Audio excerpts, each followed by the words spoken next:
we're just consultants. I tell people, hey, so this is what's going on. And the body does 99.9% of it. That's the most beautiful thing. When they say lifestyle is hard or health is hard, I say no. The body does most of the work. All we have to do is give the body a little nudge. Just give it a little good food. Give it a little bit good sleep. All right, guys, welcome to the Healing Reset, a health podcast aimed at providing hope in your body's ability to heal and maintain that health. Contrary to modern day belief, contrary to what you're told, you're amazing. Your body is amazing. I want to say that again. You're amazing. You are designed to heal and stay well. I'm Jess, your host. Today we have on Dr. Kanodia. He has practiced functional medicine for 14 years. 2 of those he learned directly under Mark Hyman. He has a passion for getting people well, a term that feels a little foggy these days. I mean, what is wellness? So we're going to learn today what functional medicine is and why it's something you should seek and explore. We're going to answer some of those questions today.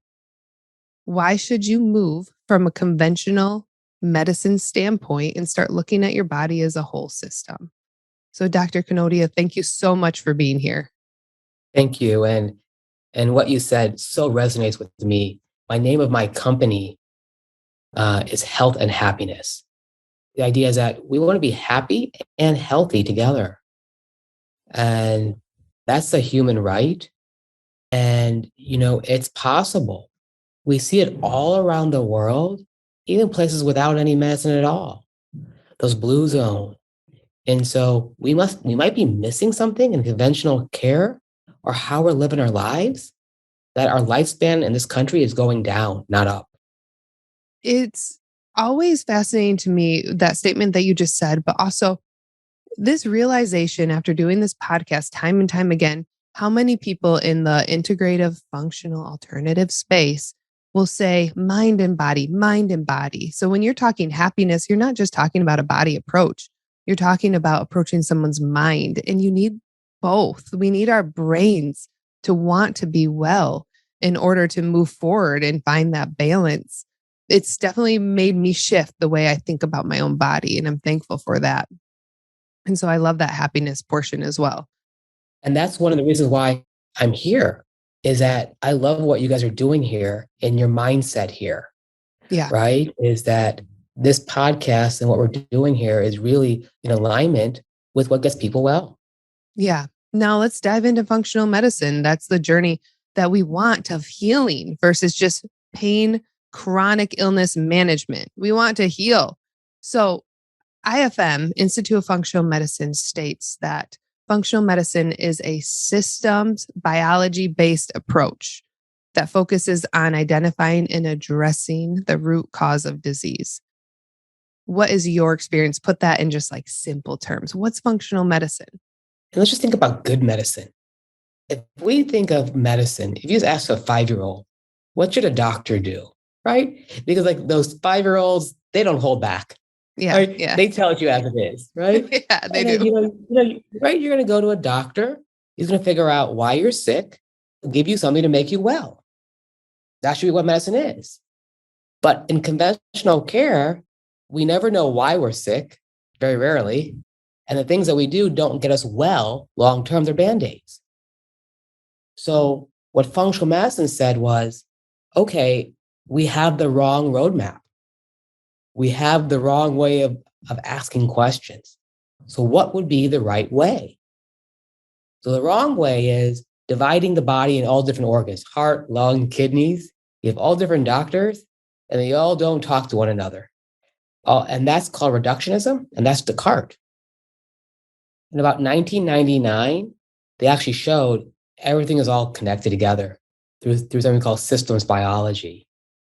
So what functional medicine is bringing common sense back to healthcare.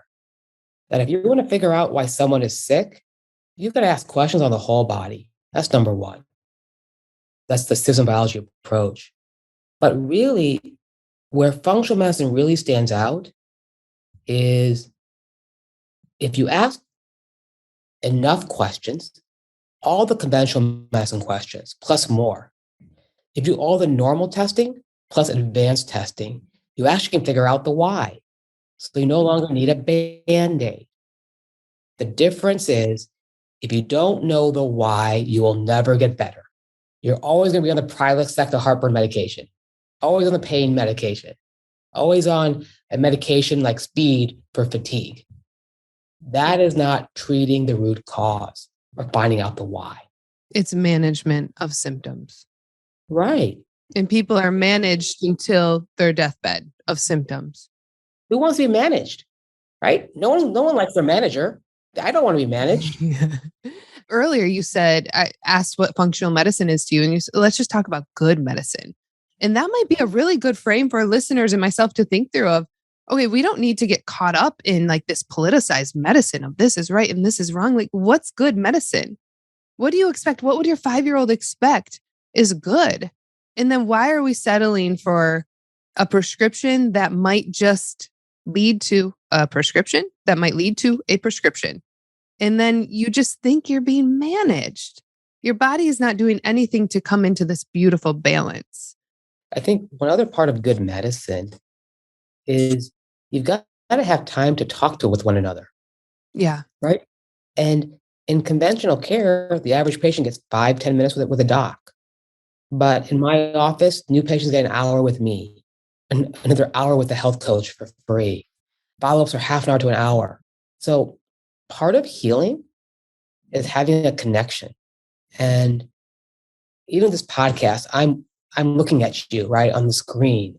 There's a connection happening here that is different than just a 5-minute conversation, and it's a different sense that you need. One other thing in functional medicine, and the best functional medicine practitioners are going to have this, is health coaches, or they're going to have a system of to help implement the plan. And what do I mean is that most of the illnesses that you, me, our families are going to have are lifestyle related. Okay. Therefore, then you're going to need to have a lifestyle coach through the process.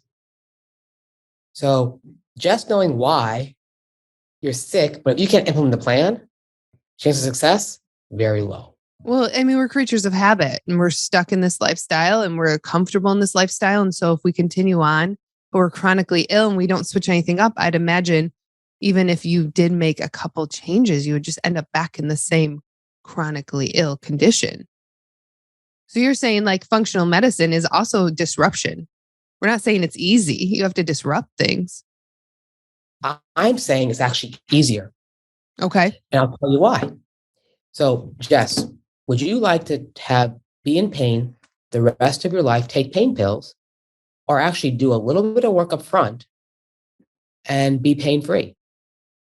Yeah, I'll choose pain-free. I'll choose the latter. Well, but so the question is any decision I ask my patients, what's easier for them?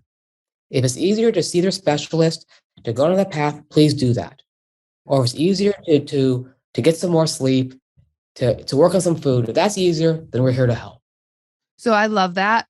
And I want to speak to the listener out there who is not bought in yet. And so I'm curious. After stating what we think good medicine is, after seeing the results that you see, I'd assume daily, after causing disruptions, but making this path easier and making a future brighter, happiness, what are the barriers that prevent everyone from just jumping over to this style of medicine and saying, look at my body as a whole, figure out why am I experiencing this? What are the barriers that prevent everyone from just opening their eyes to a different way? So I would say, number one of the barriers is proof that is functional medicine another charlatan, or will it actually have benefit? So there's data from Cleveland Clinic, one of the top 3 hospitals in the country. They compared functional medicine to primary care. Great study, showed the functional medicine got better outcomes at 6 months and 1 year. When I look at my own office and we track our data, over 95% of our patients will say, Doc, I'm feeling better within 3 months. Mm-hmm. That's amazing. I see the hardest of the hard patients. It's 90 days. Um, When you say the right. hardest of the hard patients, what is that? Disease stays state-wise. So people come in, people minimum have 6 to 8 diseases, and it can be, I've seen 5, 10, 20 docs already before they come see me.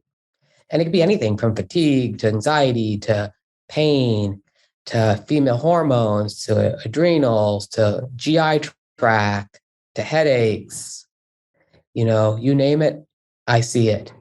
And so one barrier is belief. A second barrier is that they don't know about it. I hear it all the time that a patient will say, yeah, my doctor said I'm 40 and this is how I should feel, or that this is normal, right? So that's number two, is that, yeah, looking at the data, only 8% of the US population has even heard the term functional medicine. And the other thing is, and I love how you brought this up, IFM.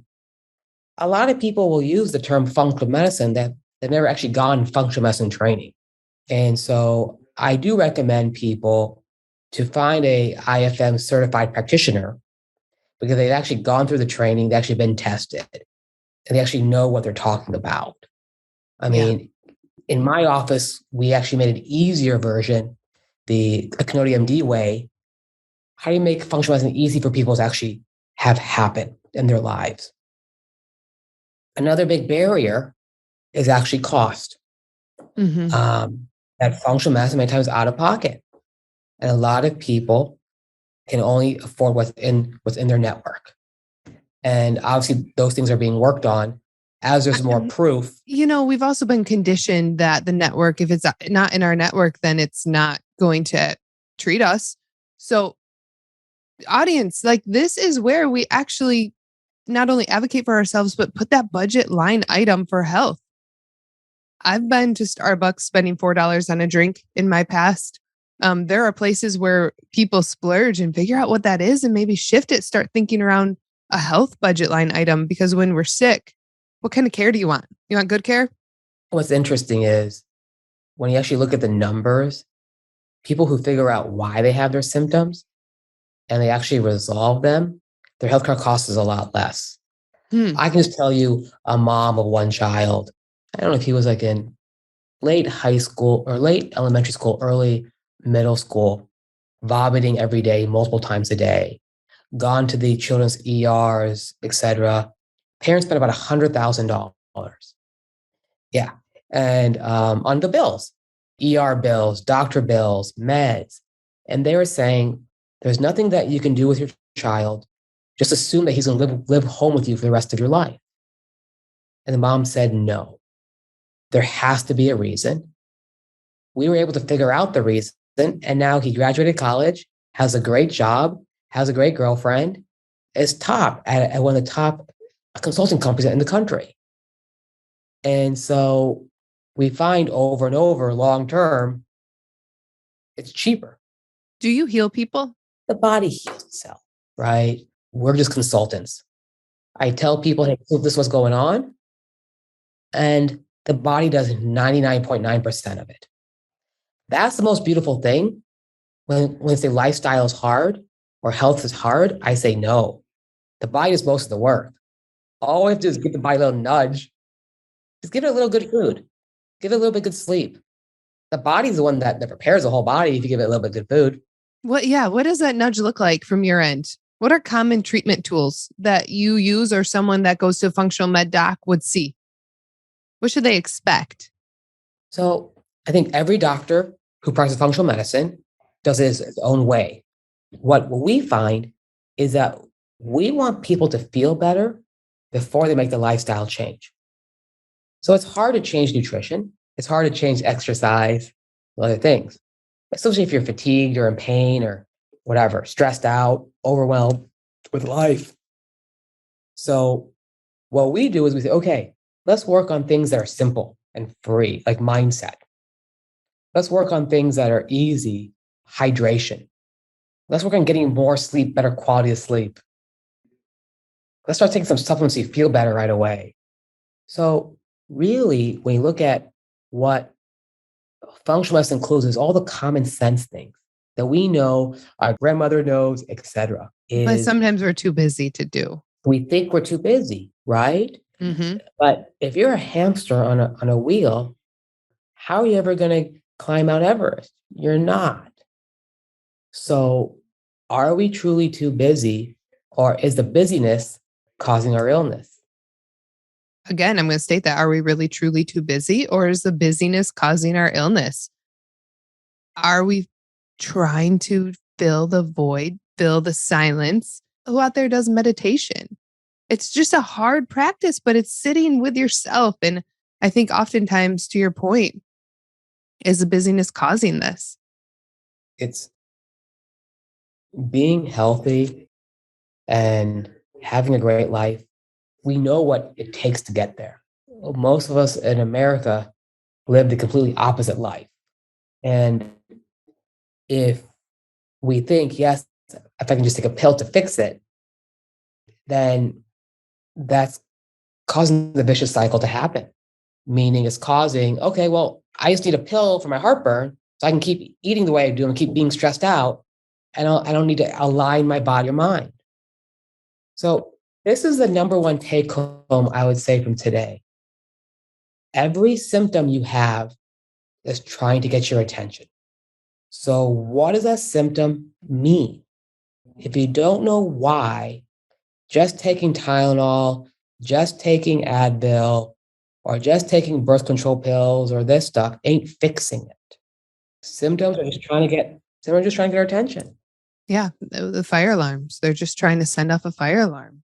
Pay attention, connect the mind and body.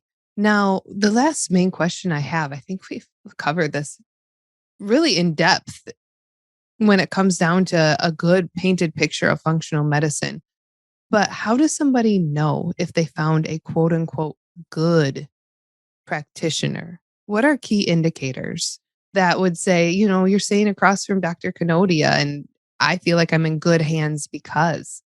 Yeah, I think number one, when you look at their website or you talk to their office, does it connect with you? Does it resonate with you?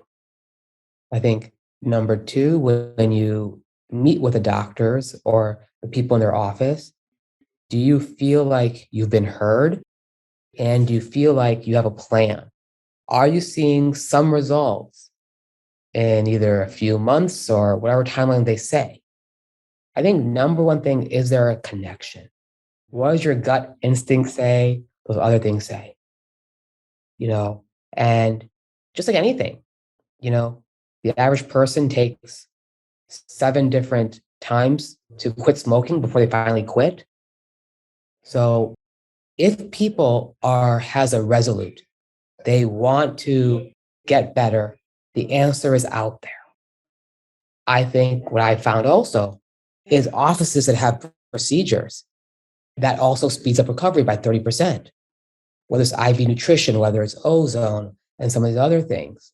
Because a lot of times in functional medicine, we see really tough people who've been sick 10, 20, 30 years. Ozone has been great for my office and in terms of for the patients to help them heal.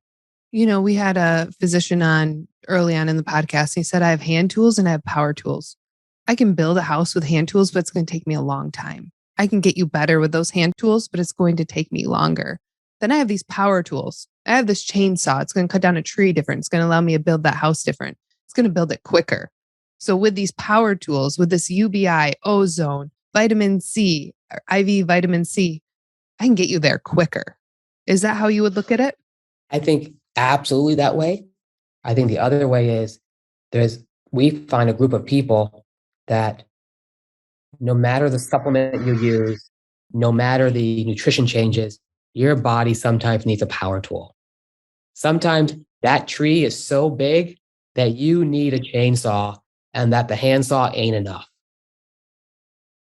But as a very great analogy, I firmly believe everyone is smart. Everyone has good intuition. So if you think your healthcare practitioner or whoever you're seeing is doing a great job, stick with them. If your gut is saying, you know what, I'm not really sure, there is no harm getting a second opinion. And the data show that Even when you compare Mayo Clinic or other places, they find that probably 42% of the time, a second opinion gives different information. Okay, so Dr. Kanodia, moving on, tell us what 3 things a listener can do for better health today. 3 things that they can walk out saying, whew, that's great advice. I can implement it, move forward, live a better life. Number 1, throw away your alarm clock. Humans are meant to wake up naturally. If you woke up with your alarm clock, that means that you probably have not gotten enough sleep. Number 2, something simple is an hour before bed, even half an hour before bed, only use candlelight. No lights in the house, no TV, no computers, no cell phones if possible. I mean, you can use blue light blocking glasses, other stuff like that, but it's amazing if just half an hour, but an hour before bed, just candlelight. Back to very basics. Yeah. Number 3, and probably the biggest thing that's happened to me in the past, I don't know, this happened to me about a month ago, probably the second biggest thing in my whole life, is this idea of acceptance. One of my friends, who's a health coach, said, stress equals unmet expectations. In this country, we're very outcome driven, expectation driven. And so when we accept how things are, we accept that my mom is a certain way, my dad's a certain way, or my family's a certain way, life becomes so much easier. Yeah. If we can accept ourselves the way we are, not always judging ourselves, life becomes fun. Yeah. Yeah. That has so much application across so many people's insecurities, doubts, frustrations, lots of applications. It's been a game changer for my own life and my patient's life, the idea of acceptance. Mm-hmm. Again, it pulls in that mind component. It really Conventional focuses on the body and the body alone. My body hurts. My body this, my body that. It's like, well, what is your mind telling you? It's just been a great learning opportunity to recognize that that's not happening in so many people's lives, including myself, before you start paying attention and saying, hey, I don't recognize like my mind and body connection. I just exist versus intentionally thinking through certain things and being conditioned to certain ways of being treated. But your mind focusing in on acceptance. Yeah. I see a lot of other doctors and as patients, and one doc is a plastic surgeon. And he said, you know what? The mindset stuff that you taught me has been amazing, and how he's been applying it to his own patients. And he's like, why isn't other doctors doing that? And I just say, I can't speak to them, but we can just see, we just know what works. And that's how you change, right? It could be one person at a time. It could be one podcast at a time, but that's how you change. It's really beautiful. I would say that, if people do like this podcast and what Jess is doing, please let Jess know, and, please like it or subscribe to it, and please share it. But I think that's how the movement happens, is that if we do apply these things to our lives, and if your friends or family say, hey, why are you better? Please say, it's because of Jess's podcast or whatever it is. Yeah. Thank you so much, Dr. Kanodia. That means a lot. And just kind of defining what good medicine is. And let's set a standard for seeking good medicine as a population. You're worthy of it. You're worthy of someone to partner with you. Thank you so much. You're quite welcome.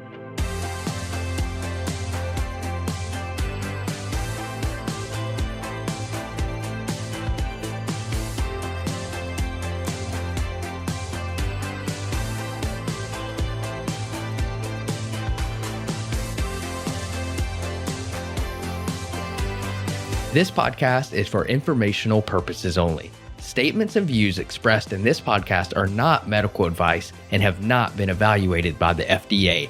Opinions of guests are their own, and this podcast does not endorse nor accept responsibility for statements made by guests.